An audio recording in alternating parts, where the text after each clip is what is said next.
Construction workers patay sa kuryente sa Dagupan City.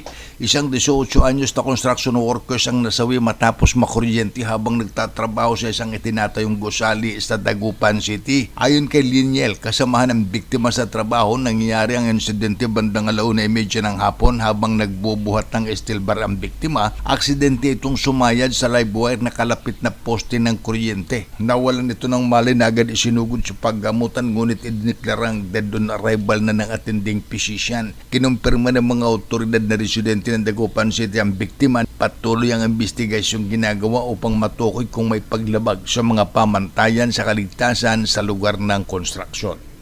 Para sa MBC TV Network News, ito si Freddy Pajardo, Aris 38, una sa Pilipinas, una sa Pilipino. Inaresto ng National Bureau of Investigation, Southeastern Mindanao Regional Office o NBI SEMRO ang dalawang babae na nagbibenta ng lupang hindi nila pag-aari. Ibinunyag ni Attorney Archie Albao, NBI SEMRO Director, na ang dalawang babae ang inaresto kahapon matapos magbenta ng lupa nang walang lisensya at permiso ng may-ari. Paliwanag na opisyal, nagpapanggap ang dalawang suspek bilang mga lisensyadong real estate broker na may karapatang magbenta ng lupa. Gayon din ang pagbibenta ng lupa na walang pahintulot ng may-ari. Nalaman sa investigasyon na nagpresenta mga suspect ng Special Power of Attorney para ibenta ang lupa sa Barakatan, Turil, Davao City, ngunit hindi nagbigay ng permiso ang may-ari at hindi alam ng may-ari ang nasabing transaksyon. Nabatid na nagbenta ng lupa ang mga suspect sa kliyente at tumatanggap ng 1.7 milyon para sa 2.3 hektarya na lupa at 300,000 naman ang natanggap para sa 1.7 hektarya na lupa. Matapos malaman ng mga kliyente na may problema sa mga ibinibintang lupa ng mga suspect, mabilis silang dumulog sa NBI 11 kaya ikinasa ang investigasyon na humantong